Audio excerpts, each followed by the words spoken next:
నమస్తే, welcome to four sides TV. నేను సౌజన్య. ఒకరు అధికారంలో ఉన్నారు, మరొకరు అధికారం కోల్పోయారు. ఒకరు డిప్యూటీ సీఎం, మరొకరు మాజీ మంత్రి. ఒకరు అధికారాన్ని ఉపయోగించి అక్రమార్కుల భరతం పడతానంటున్నారు, మరొకరు అధికారం ఉన్నప్పుడు ఆక్రమణలకు పాల్పడినట్లు ఆరోపణలు ఎదుర్కొంటున్నారు. ఈ ఇద్దరిలో ఎవరు కరెక్ట్, ఎవరు రాంగ్? ఇప్పుడు ఆంధ్రప్రదేశ్లో పవన్ కళ్యాణ్, పెద్దిరెడ్డి రామచంద్రారెడ్డి మధ్య ఫారెస్ట్ ల్యాండ్ వార్ నడుస్తోంది. వైసీపీ హయాంలో మంత్రిగా ఉన్నప్పుడు 36.63 ఎకరాల అటవీ భూమిని ఆక్రమించారని పెద్దిరెడ్డి కుటుంబంపై కేసు నమోదైంది. పెద్దిరెడ్డి కుటుంబ సభ్యులకు చిత్తూరు జిల్లా మంగళంపేటలో 76.74 ఎకరాల పట్టా భూమి ఉంది.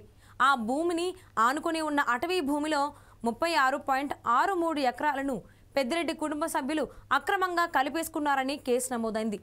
పెద్దిరెడ్డి కుమారుడు ఎంపీ మిథున్ రెడ్డి A1గా, పెద్దిరెడ్డి రామచంద్రారెడ్డి A2గా, పెద్దిరెడ్డి సోదరుడు ద్వారకానాథ్ రెడ్డి A3గా, పెద్దిరెడ్డి ఇందిరమ్మపై A4గా కేసులు నమోదు చేశామని అటవీశాఖ ప్రిన్సిపల్ చీఫ్ కన్జర్వేటర్ చలపతిరావు తెలిపారు.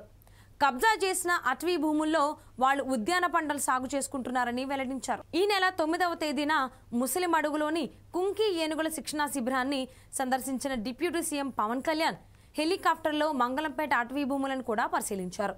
అటవీ శాఖ ఉన్నతాధికారులతో టెలికాన్ఫరెన్స్ నిర్వహించి ఏరియల్ సర్వే వీడియోను విడుదల చేశారు. అనంతరం పెద్దిరెడ్డి కుటుంబ సభ్యులు అటవీ భూములను పెద్ద ఎత్తున ఆక్రమించారంటూ ట్వీట్ చేశారు. పెద్దిరెడ్డి కుటుంబానికి అడవుల్లో వారసత్వ భూములు ఎలా వచ్చాయని జనసేన అధినేత ప్రశ్నించారు. విజిలెన్స్ నివేదిక ఆధారంగా ముందుకు వెళ్లాలని అధికారులకు సూచించారు. అయితే పవన్ కళ్యాణ్కు ఏమీ తెలియదని, ఆ భూమిని తాము 2000 సంవత్సరంలోనే చట్టబద్ధంగా కొనుగోలు చేశామని పెద్దిరెడ్డి రామచంద్రారెడ్డి సోదరుడు ద్వారకానాథ్ రెడ్డి తెలిపారు.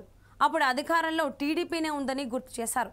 తమకు వేలాది ఆవులు ఉన్నాయని, వాటిని మేత కోసం వదిలేసినప్పుడు అటవీ భూముల్లో తిరిగితే తాము ఆక్రమించామని అనడం సరికాదన్నారు. పవన్ కళ్యాణ్కు నిజాయితీ ఉంటే ఉప్పర్పల్లిలో టీడీపీ నేతలు ఆక్రమించుకున్న 4000 ఎకరాల అటవీ భూముల నిగ్గు తేల్చాలని సవాల్ చేశారు. రాజకీయ రంగు పులుముకున్న పెద్దిరెడ్డి అటవీ భూ ఆక్రమణ వివాదం ఎన్ని మలుపులు తిరుగుతుందో, పెద్దిరెడ్డి వర్సెస్ పవన్ కళ్యాణ్గా మారిన ఈ వివాదం టీడీపీ వర్సెస్ వైసీపీగా మారుతుందా, జనసేన వర్సెస్ వైసీపీగా మారుతుందా అనేది వేచి చూడాలి.